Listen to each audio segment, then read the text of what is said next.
Pour qu'une médiation aboutisse, les médiés doivent s'entendre, et pour cela, doivent s'écouter, dire et être entendus. Quand les émotions et les tensions sont trop vives et mettent en péril le processus, l'écoute active est une méthode efficace au service du médiateur. Sophie Libaud est diplômée en droit des affaires et certifiée en communication interpersonnelle. Elle intervient auprès de grands groupes industriels et bancaires, ainsi qu'auprès de cabinets d'avocats, dans la prévention des conflits et la médiation. Elle évoque ici des effets miroirs, des signaux d'alarme et le courant alternatif.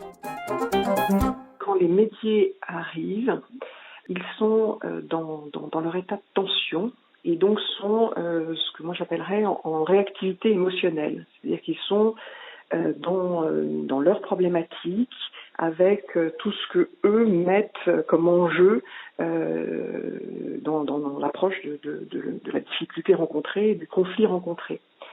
Et donc l'écoute, c'est vraiment le principal instrument qui permet de faire baisser cette réactivité.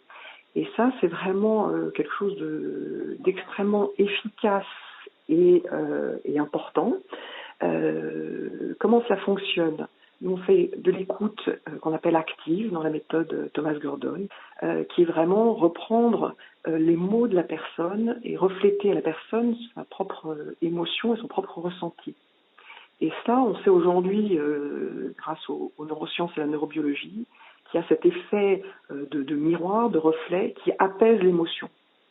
Et donc, on va pouvoir, en commençant cette écoute très centrée, très attentive, donc active de la personne, lui renvoyer son émotion et donc l'apaiser. Alors bien évidemment, quand vous avez quelqu'un qui explose, ce qui peut arriver en médiation, vous n'explosez pas, mais en tous les cas, vous mettez un degré suffisant pour que le lien se fasse, ce qu'on appelle vraiment la synchronisation, un petit peu sur la même longueur d'onde émotionnelle, pour pouvoir entrer en contact avec cette personne-là, créer un lien et lui refléter cette émotion pour qu'elle puisse s'apaiser. Voilà. Et ça, c'est vraiment l'idée que l'émotion fonctionne comme un signal d'alarme, et qu'une fois qu'elle est entendue, elle peut s'apaiser. Et donc, à partir de là, on peut entrer dans un échange. Jusque-là, on est dans une réactivité émotionnelle. À partir de ce moment-là, on peut entrer dans une autre relation où il peut y avoir des prises de conscience et en tous les cas, un échange apaisé.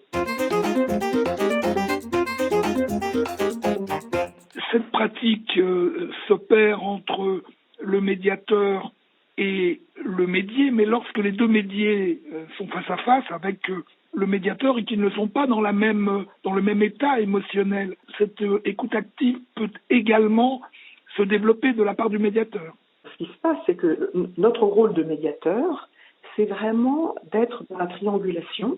Vous avez deux personnes de médiés face à face qui ne peuvent pas se parler, qui sont vraiment dans ce blocage, dans cette rupture. Et au fond, le médiateur va créer une espèce de courant dérivé en créant une double interface entre les deux médiés et lui. Et donc, il sert un peu de médium, de traducteur, de courant alternatif qui va permettre donc d'apaiser la personne. Donc, si on prend un premier médié, on va parler avec lui, on va lui permettre de s'apaiser. On va donc pouvoir ensuite lui permettre d'avoir une parole dont on va être porteur dans un premier temps et que l'on va transmettre au deuxième médié.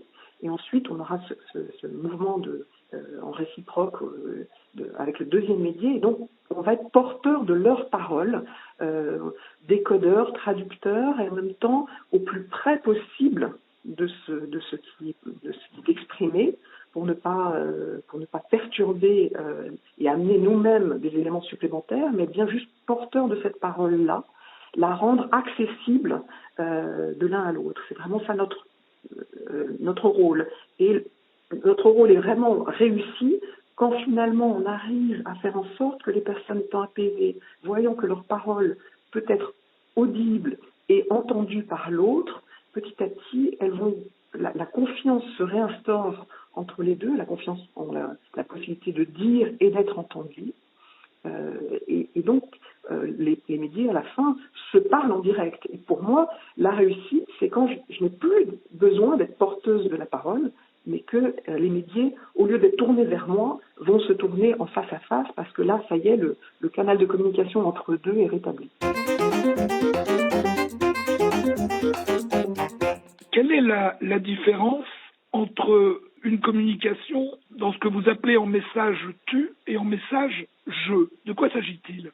Le message tu, c'est vraiment quand je suis pris dans mon émotion et que donc je ne peux plus, moi, il y a une distanciation avec ce qui se passe, je ne peux pas me l'approprier et donc c'est l'autre qui devient porteur du problème. Et donc je ne prends plus ma responsabilité dans ce qui se passe, je ne suis plus auteur de ce que je fais, c'est l'autre qui dicte ma conduite et ma réactivité. Et donc le tu est un tu accusateur, un tu qui moi me met à distance de ce qui se passe. Et donc quand je parle en je me réapproprie ma capacité à moi d'être acteur dans ce qui se passe, à pouvoir prendre une part de responsabilité dans ce qui s'est passé et dans ce qui se passe aujourd'hui. Et donc c'est très très important de pouvoir me recentrer sur moi et aussi sur ce que je ressens et ce qui m'appartient, parce que si le conflit ou les éléments du conflit sont si importants pour moi, c'est aussi par rapport à toute mon histoire, par rapport à mes propres besoins, et il faut que je puisse prendre conscience de cela, que ça m'appartient à moi, qu'il y a certainement une partie du conflit qui relève de l'autre, mais qu'il y a une partie qui m'appartient. Lorsque les médias commencent à parler en jeu, ils sont sur la bonne voie. Exactement.